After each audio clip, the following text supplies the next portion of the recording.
खबर है कि बिहार में मकर संक्रांति के बाद मंत्रिमंडल विस्तार हो सकता है और उपेंद्र कुशवाहा को राज्य का दूसरा डिप्टी सीएम बनाया जा सकता है। फिलहाल इस बात की सिर्फ चर्चा है, लेकिन अगर यह खबर सच हुई तो फिर तो तेजस्वी को जोरदार झटका लगेगा, क्योंकि उपेंद्र कुशवाहा के दूसरा डिप्टी सीएम बनते ही तेजस्वी का तेज कम हो सकता है। हालांकि इस बात का कोई औपचारिक ऐलान नहीं हुआ है, लेकिन कुशवाहा ने अपने हाव भाव से जता दिया कि अगर डिप्टी सीएम बनने का ऑफर आया तो वो उसे ठुकराएंगे नहीं। आप ऐसा करें कि मौका मिलेगा तो हम कोई सन्यासी है, मठ में हम बैठे हुए। लेकिन आरजेडी ने दबी जुबान से बता दिया कि वो इस बात से नाखुश है। अति महत्वाकांक्षा कष्टकारक भी होता है। यानी बीजेपी को हराने के लिए आरजेडी और जेडीयू ने हाथ तो मिला लिया, लेकिन कुछ मुद्दों पर उनके दिल नहीं मिल पा रहे, जिससे बीजेपी का बैठे बिठाए फायदा हो सकता है।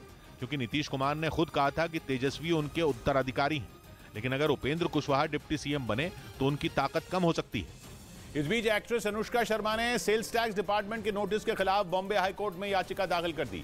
सेल्स टैक्स डिपार्टमेंट ने बकाया टैक्स के मामले में अनुष्का शर्मा को 2 नोटिस भेजे थे, जिन्हें रद्द करने की मांग करते हुए अनुष्का शर्मा ने भी याचिका दाखिल कर दी। सेल्स टैक्स डिपार्टमेंट ने 2012-13 और 2013-14 के बकाया टैक्स को चुकाने की मांग करते हुए अनुष्का शर्मा को दोनों नोटिस भेजे थे। अनुष्का की याचिका पर कोर्ट ने सेल्स टैक्स डिपार्टमेंट को 3 हफ्ते में जवाब देने को कहा। उधर कोलंबिया के रोसिस में पहाड़ खिसकने से भारी तबाही मच गई। वहां यह घटना 4 दिन पहले घटी थी, लेकिन उससे मची तबाही के निशान हर बीतते दिन के साथ पहले से गहरे होते जा रहे हैं। क्योंकि रोसिस में पहाड़ खिसकने से हाईवे का करीब 1 किलोमीटर का हिस्सा ठप हो गया। जो तस्वीरें वहां से सामने आई उनमें साफ दिखा कि थोड़ा बहुत मलबा पहाड़ से नहीं गिरा, बल्कि बहुत बड़ी मात्रा में पहाड़ से मिट्टी के साथ बड़े बड़े पत्थर और कुछ दूसरी चीजें भी सड़क पर आकर गिर गईं, जिस वजह से कई लोग वहां फंस गए। ऐसे में वहां के प्रशासन ने फौरन राहत बचाव का काम शुरू कर दिया। इस रेस्क्यू ऑपरेशन में कोलंबिया की वायुसेना की भी मदद ली गई, जिसके हेलीकॉप्टर के जरिए लोगों की जान बचाने के काम को आगे बढ़ाया गया। वहां से सामने आई एक तस्वीर में दिखा कि राहत बचाव की टीम से एक कर्मचारी रस्सी के जरिए नीचे गया और फिर एक एक कर वहां से लोगों को ऊपर खींचा गया। बाद में उन्हें खाने पीने का सामान देकर सुरक्षित जगहों पर पहुंचाया गया। बताया जा रहा है कि जिस जगह पहाड़ खिसका उस रास्ते को खोलने में 2 हफ्ते का वक्त लग सकता है, क्योंकि बीते कुछ दिनों में हुई बारिश ने वहां के हालात बिगाड़ कर रख दिए।